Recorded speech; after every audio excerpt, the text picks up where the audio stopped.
Celebramos hoje, na oitava do Natal, essa festa importante na nossa igreja, que é a festa da Sagrada Família de Jesus, Maria e José. É sempre um terreno bastante movediço, né? Discursar sobre a família. Então, mais do que discursar sobre a família, porque a homilia não é um lugar propício para discursos, né, no sentido literário do tema, gostaria de partilhar com vocês algumas intuições sobre isso que hoje nós celebramos, que é a imagem da Sagrada Família, a partir talvez de 3 movimentos. O primeiro movimento é lançar um olhar fenomenológico para a família de Nazaré. Significa ver a família de Nazaré tal como o texto nos coloca. Um dos grandes problemas do cristão é a fuga do texto. Nós não podemos fugir do texto. Isso é o que eu chamo de um olhar fenomenológico. Como que aparece a Sagrada Família descrita nas Escrituras e na tradição. O segundo movimento, um resgate daquilo que seria uma virtude muito importante, junto com a virtude teologal do amor, que é uma das virtudes cardeais que nós esquecemos, que é a virtude da temperança, que vai nos ajudar a pensar um pouco mais o clima das nossas famílias. Em terceiro momento, talvez uma reabilitação da função paterna e materna, e uma reflexão sobre aquilo que são essas relações tão complexas, né? A partir daquilo que seria a intuição teológica da família como um sacramento ou como um sacerdócio. Para iniciar este olhar sobre a Sagrada Família de Nazaré, primeiro eu quero convidar vocês a retomarem, se puderem, o livro de Eclesiástico no capítulo 3, de forma especial o versículo 3 deste livro de Eclesiástico, que vai dizer para a gente uma frase que para mim é uma das mais fortes intuições espirituais sobre a paternidade e a filiação na Bíblia, que é: quem honra o seu pai alcança o perdão dos pecados e evita cometê-los. Olha que frase forte, né? Nós temos lá os 10 mandamentos estruturados, a gente sabe que, né, são bem mais de 400 nas escrituras, mas nós estruturamos em torno dos 10 mandamentos. A tradição judaica já colocou isso pra gente e nós ficamos com os 10 mandamentos. Os 6 primeiros são aqueles que estruturam a moral cristã. E entre os 6 primeiros está honrar pai e mãe. Então a gente já vê que essa intuição espiritual, ela é primordial, não é só uma citação de Eclesiástico, ela está lá na lei. E a gente precisa retomar isso. Mas eu queria, neste primeiro passo, convidar vocês a lançar este olhar incômodo. Eu falo que é incômodo porque a gente vai ver que, dependendo do discurso de família que nós temos, ele é incômodo. Lançar este olhar para a Sagrada Família de Nazaré, para a figura de Jesus, Maria e José, como é que ela aparece. Primeiro, como é constituída essa família. Essa família é constituída por um homem que acolhe uma mãe solteira cujo filho não é dele. É isso, José, um homem que acolhe uma mãe solteira que o filho não é dele. Então aí a gente já tem uma quebra de paradigma. E eu não estou inventando, é o texto que diz, não é isso? Pois é. E eu gosto muito de voltar para o texto, porque o texto ele sempre dá uns tapas na cara da gente, né? Quebra o nosso moralismo, faz a gente ver que a forma de Deus se revelar não é a forma como nós gostaríamos, questiona a nossa doutrina. Por isso é importante voltar para o texto bíblico, porque ele incomoda, e que bom que incomoda. A família de Nazaré começa com um homem que acolhe uma mãe solteira cujo filho não é dele. Assim começa a Sagrada Família. E é incontestável porque é o texto bíblico, não sou eu que estou dizendo. Isso não se contesta. Agora, a partir daí, a gente vê este homem crescer em paternidade. É um homem que se preocupa com este filho que não é dele, que foge com este filho para o Egito para que ele não seja morto, que volta com ele para a terra de Israel, mas depois foge de novo para um lugar mais afastado de Herodes ou da descendência de Herodes para que ele não seja morto. É um homem que ensina o seu ofício a este filho. Jesus era chamado de filho do carpinteiro, não é isso? É o filho do carpinteiro. E quando ele se revela aos 33 anos, né? A gente fala, 33 anos na verdade é a morte de Cristo, mas tem um problema histórico aí que eu não vou entrar. Mas enfim, quando ele se revela na sua vida pública, ele é conhecido como Jesus de Nazaré, o filho do carpinteiro. Ou seja, a identidade de José está ali naquele filho. José, portanto, não é um coadjuvante. Ele é um homem que assume a sua paternidade. Eu acho que é um exemplo de pai solteiro, né? Porque a gente fala das mães solteiras, mas elas não nascem sozinhas, né? Então nós temos os pais solteiros. Eu acho que é um exemplo daquilo que seria o resgate da paternidade, do compromisso da paternidade, inclusive responsável, né? A gente não pode jogar essa bola só para as mulheres, não.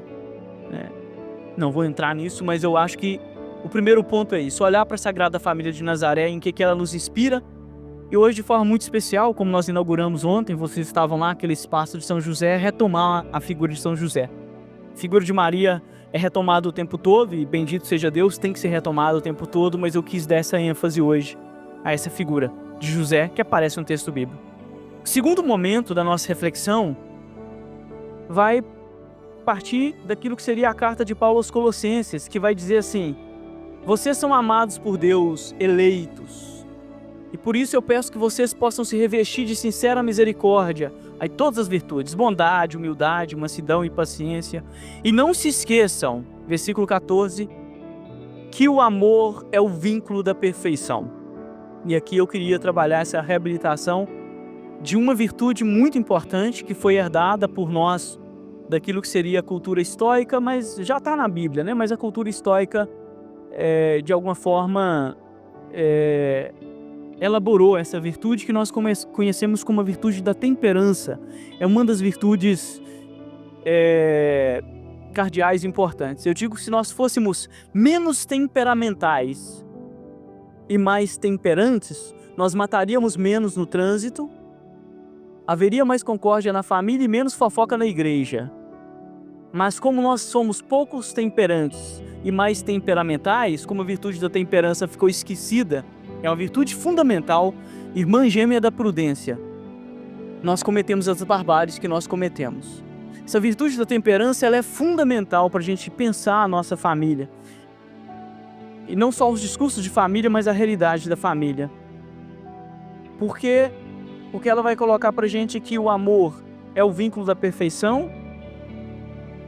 E aí, já fazendo uma conexão com o nosso terceiro ponto, ao olhar a família como fruto do amor de Deus, ao olhar a família como um terreno sagrado, nós poderíamos dizer, de alguma forma, e ao olhar a paternidade e a maternidade como um sacerdócio, a gente recupera já a partir dessa virtude da temperança a função paterna e materna, que sem a prática dessa virtude sempre vai causar problemas graves, né? Vou dar um exemplo aqui para a gente tentar aterrissar na nossa homilia e já ir caminhando para o finalzinho, né? E acho que é um exemplo espinhoso, mas eu ouso falar dele porque eu acho que é importante, né? Tem uma coisa que está muito difundida na nossa sociedade, que para mim é nefasta do ponto de vista da cultura cristã, que é essa espécie de emancipação dos filhos depois que completa 18 anos. Ah, meu filho completou 18 anos, não tenho nada mais a ver com ele. Não tem a ver com a namorada que ele arruma, nem com a esposa que ele vai casar. Lê do engano. Do ponto de vista cristão, a paternidade, ela é um vínculo para sempre, eterno. E eu sempre digo uma coisa que não me agrada dizer. Eu não falo isso porque eu gosto de dizer, mas é porque é uma realidade. Como diz Jesus, por causa da dureza do vosso coração. Não era para ser assim, mas é. Ex-esposa existe, infelizmente. Ex-namorada existe, infelizmente. Ex-pai e ex-mãe, não. Portanto, hierarquicamente, naturalmente, o vínculo da paternidade e da filiação, ele é superior. E isso é fenomenológico. Não é só cultural, né? Como a leoa defende a sua cria. A gente vê na natureza isso. E isso incomoda muito. Porque para alguns, inclusive, é muito cômodo que eu tenha que lavar as mãos e dizer: meu filho tem 18 anos, eu não interfiro mais. E para alguns filhos é muito cômodo também. Mas do ponto de vista da cultura cristã, isso não se aplica. E por que a virtude da temperança é importante aqui? Porque dizer que você pode dar conselhos para o seu filho casado, e tem que dar mesmo, não significa não significa de forma alguma uma interferência irresponsável no casamento dele. Isso é a virtude da temperança. Mas é um dever moral dos pais. Chamar o filho e a filha e dizer: como é que está indo com a sua esposa? Eu estou ouvindo algumas coisas que não me agradam. Isso é um dever moral. E aqui eu tenho amigos, e colegas que partilham comigo a profissão da psicologia, e com muito respeito à profissão que eu exerço. Isso não pode ser um consenso do ponto de vista da psicologia também, dessa emancipação descomprometida dos pais em relação aos filhos. A gente nem gosta de falar de vínculo natural, mas se existe um vínculo natural, este vínculo natural se dá em relação à paternidade e sua prole. Por isso, a paternidade e a maternidade é um sacerdócio e é uma vocação. E por isso é muito triste quando a gente percebe que isso tem sido não somente desconstruído, mas ignorado. E por isso eu poderia retomar as palavras do Papa Bento XVI de feliz memória, que vai dizer: o casamento é um sacerdócio. E como o sacerdócio católico não é para todos, o casamento também pode ser que não seja para todos. E você precisa fazer um discernimento. Se constituir uma família é ou não uma vocação para você. Pode ser só uma convenção social, ou a necessidade natural. Para nós, parte da necessidade natural, mas do ponto de vista da teologia moral, é uma vocação. E paternidade e maternidade é sacerdócio, que existe renúncias e existe também, de alguma forma nós poderíamos dizer, denúncias.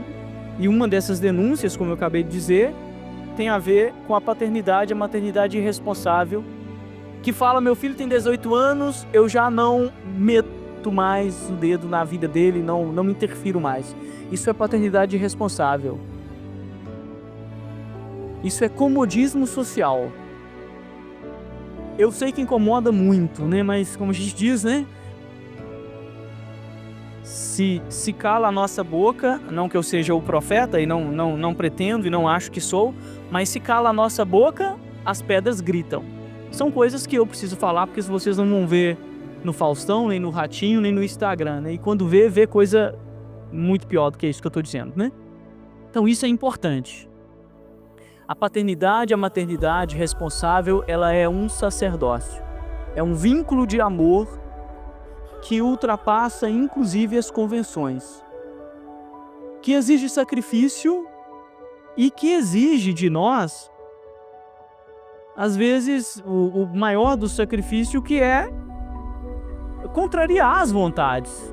Hoje eu falava para algumas pessoas na missa das 8h30 da manhã, e tinha muitos jovens, e hoje eu falo para os jovens também aqui.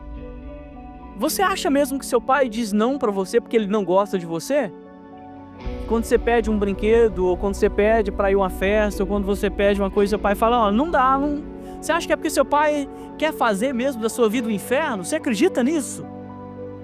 Você acha que o não que o seu pai diz para você, que sua mãe diz para você, não causa neles sentimentos e dores? E aí, o último convite aos pais, e ainda falo com mais delicadeza ainda, porque algumas vezes a gente acaba sendo mal interpretado, olha, o seu vínculo de paternidade e maternidade com o seu filho ultrapassa qualquer tipo de amizade. Portanto, o seu filho e a sua filha não precisa que você seja amigo dele ou amiga dele. Porque amiguinhos o seu filho vai ter na escola ou na faculdade. Vocês acham mesmo que os filhos de vocês vão contar tudo para vocês? Leva engano, vocês vão morrer sem saber de coisas que os filhos fizeram. O filho não vai contar as coisas mais absurdas da nossa vida. Nós não contamos dos nossos pais, não. Por vergonha, por medo, sei lá, por tabu. Então não é criando essa falsa atmosfera de amizade que você vai conquistar o seu filho. A temperança também significa isso. A temperança significa temperar os nossos relacionamentos. Não ser temperamentais, mas temperar o nosso relacionamento. O que me cabe como pai? Qual a minha responsabilidade? O amor é o vínculo da perfeição, Às vezes o não pode ser um não por amor, como o sim pode ser um sim por amor, né?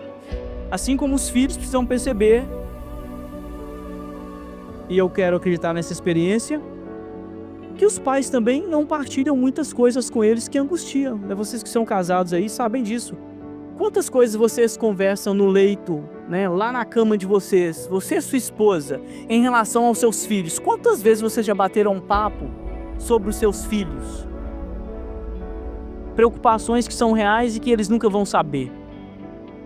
Ah, como é que você sabe disso, padre? Porque eu sou padre, atendo confissão, e porque um dia eu flagrei minha mãe e meu pai falando de mim. Pensaram que eu estava dormindo e eu escutei, né? E a palavra era, nossa, o que a gente vai fazer com este menino, né? Pelo amor de Deus, né? Eu conto para algumas pessoas que quando eu fui ordenar padre, veio uns 2 anos de BH, onde eu morei um tempo, para ver se eu ia ser ordenado mesmo, né? Porque eu não nasci padre, né? Então a gente sabe disso porque a gente atende confissões, porque a história nos conta, porque, né, a gente escuta atentamente as famílias, e é assim que funciona. Família perfeita, só a Sagrada Família de Nazaré, pela graça de Deus. Todas as outras têm os seus conflitos, todas as outras têm os seus desafios, e todas as outras têm as suas imperfeições. Cuidado com o mito da família perfeita. Não existe, né? A gente fala sempre de família funcional ou não funcional, não é isso? A igreja, na teologia moral, ainda está ultrapassada. A igreja ainda fala de família estruturada ou desestruturada. Não existe isso. Família tem estrutura. O menino que o pai e a mãe estão nos Estados Unidos ganhando dinheiro, ele está com a avó, é família. Pode ser que funcione ou não funciona. Eu tenho filhos que moram com os avós e que funcionam mais do que filhos que moram com os pais. Então é família funcional ou não funcional. Se a gente fosse olhar do ponto de vista do judaísmo, talvez a família de Jesus, Maria e José não seria tão estruturada, né? O homem assumiu um filho que não é dele, casou com uma mãe solteira. Então esses textos têm que nos interrogar, têm que questionar mesmo o nosso modelo de família. E tem que, de forma muito especial, fazer reacender em nós a chama da temperança. Porque o que está matando o nosso povo é o radicalismo, é a falta de temperança. Ou é, por um lado, a promiscuidade desenfreada, ou, por outra, um conservadorismo, um moralismo que não se justifica. A temperança não está nem de um lado e nem do outro. A temperança, como bem diz a palavra, é aquilo que tempera os ânimos. O que mata o nosso povo, quando não é o laxismo, é um conservadorismo, perdão pela palavra, burro e hipócrita. Tanto quanto o laxismo, hein? E aí eu sempre falo para meus alunos de teologia e resgato aqui para vocês. Tradicionais. Eu sou um padre tradicional. Tradicionalista não. Celebro a Eucaristia como pede o missal. Respeito as normas da igreja, mas como teólogo, faço teologia sobre elas. Né? Recuperar a tradição da igreja é recuperar, por exemplo, a tradição dos santos, que vão pregar como uma virtude máxima a virtude da temperança, que nós temos esquecido. Então este é o meu convite, né? Que vocês saiam daqui incomodados, que vocês se questionem, que vocês olhem para a família de vocês e pensem as suas relações, recuperem a virtude do amor e da temperança. Louvado seja o nosso Senhor Jesus Cristo.